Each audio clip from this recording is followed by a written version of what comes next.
अब आता है पूरे पाठ का सार। इस पाठ को मैं कुछ शिक्षण बिंदु इसमें लिखे हैं, उन शिक्षण बिंदुओं के आधार पर समझाऊंगी।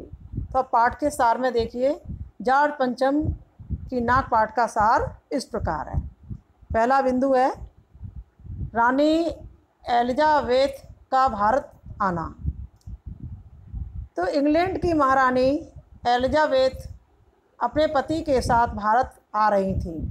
भारत के अखबारों में उनके कीमती सूट, उनके नौकरों, बावर्चियों, अंगरक्षकों, यहाँ तक कि उनके पालतू कुत्ते तक के समाचार और चित्र छापे जा रहे थे।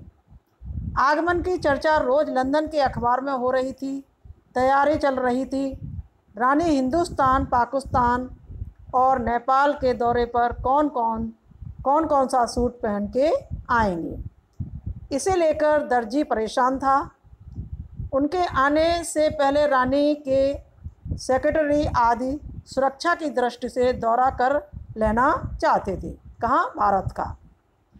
फोटोग्राफरों की फौज तैयार हो रही थी।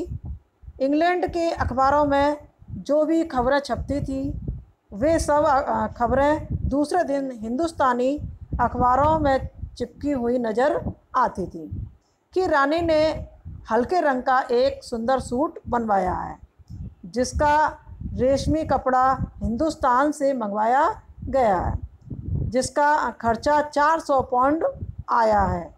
इस तरह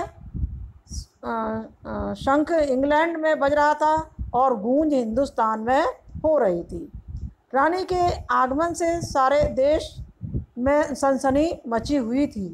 भारत सरकार के अधिकारी रानी का धूमधाम से स्वागत करने को बेचैन थे। थोड़े समय में नई दिल्ली की काया पलट हो गई। वहाँ की सड़कें और इमारतें नई नवेली दुल्हन की तरह सज धज गईं।